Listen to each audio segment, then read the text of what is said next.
Jai Shri Hanuman is the way to greet when you are at Vedic heritage, and the memory of Guru Mata uh, always inspires you. And that inspiration flows in the form of celebrating Indian music also. And Nayanji, I appreciate you joining me.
how is the feeling in your heart when not present physically, Guruma, and this is the first musical festival?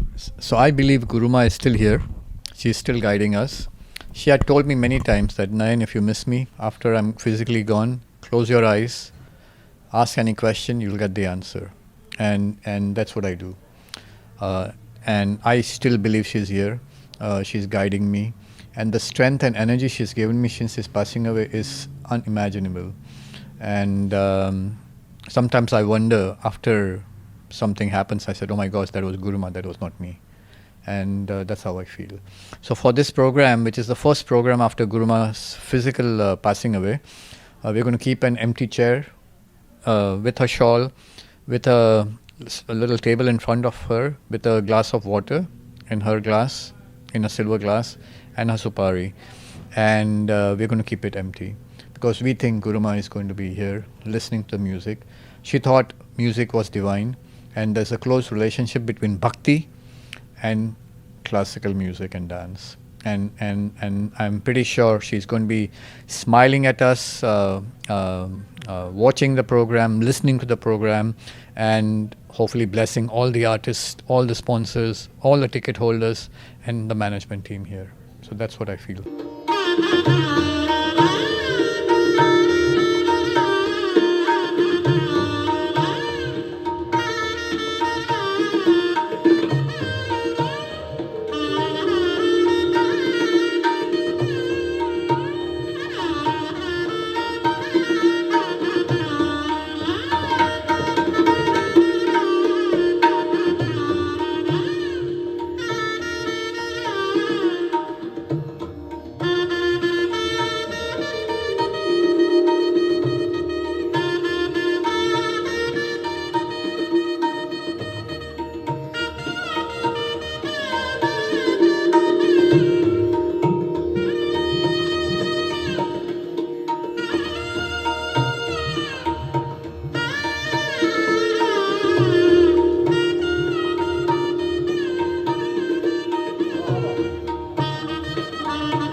when you listen to Nayanji, it brings to our experiential field the conscious flow of divinity and how relationship between a guru and a shishya transforms an individual in multiple ways, and Nayanji is one example. So she nominated you as president, and generally speaking, when you have these organizations like Vedic Heritage or ashrams, there is one renunciate who takes the baton forward. So it becomes an additional sort of a challenge for you. How it is working out internally and yeah, so we had a lot of debate. So first of all, it's a huge privilege that Guru Ma has selected me In fact, she made that point in my very first meeting with her. She told Professor Anand Mohan, who had accompanied me to the temple to see Guru Ma, saying, "Ye ladka banega is organization ka head," when she barely knew me. Okay, I was 27 or 28 years old. So she had that vision, and not once I'm here for any position or any rank or any power in any way at all. I was here as a simple Sishya, and all I want ever was bhakti and devotion. And I told Guru Ma, my mission is to ensure that the name of Hanumanji, the name of Guru Maji and her teachings is spread until I'm here, until end of my life. And technically her seat will remain empty, because only a spiritual sadhak can take her position. So we're going to keep her seat empty. I'm the president of Vedic Heritage, more like an administrative head. Ensure we keep the mission going and fulfill the vision that she had of Vedic Heritage, both in US and in India. So in Sanatan tradition, there are various miraculous happenings which we find happening in a natural and effortless fashion. If I recollect with you, Nayanji, you love nature so much. So when a rose blossoms, or for that matter, any flower, there is no music, there is no fanfare. It is just a silent way of nature to bless us. And for our viewers, I would like to say that Nayanji is CEO of an important company currently based in London. Then he's also a wonderful painter, so he's an artist. Talking about another art form, which is music and its spiritual orientation that is felt by many, especially when it comes from India. So Indian classical music is primarily aimed at invoking the presence of the divine. Talk to us about the concert of 2 days which is happening. Sure. So Guru Ma was the first one to bring classical Indian classical music and dance to this country over 40 years ago, and we've had this annual program around Deepavali for 40 years, and we've had the best upcoming artists. And Pandit Jasraj was always our partner, and that's why the auditorium is named after him. Lots of good wishes for continued success individually as well as far as your responsibilities with Vedic heritage is concerned. And as we conclude this conversation, any one reference from Hanuman Chalisa which kind of is a recurring source of inspiration for you? So for me, Hanuman Chalisa is a constant. Whenever I'm not doing anything, I'm chanting Hanuman Chalisa. And I tell people who are new to Hanuman Chalisa, just say Jai Jai Jai Hanuman Gosai Kripa Karu Gurudev Kinai. And if you just chant that gives the essence of Hanuman Chalisa too. But don't forget, Hanumanji was also a big musical genius. People don't know. Guru Ma has done the research. It's written in Hanumat Puran. And so the music, he also said that music was divine. And so Hanumanji will be invoked today downstairs in Pandit Jasraj Auditorium. And all you have to do is close your eyes, open your heart, open your soul, and you'll be united with the Supreme Soul, I think. So, wonderful. Thank you very much, Nayan Kisnadwala ji, President Vedic Heritage. Namaste.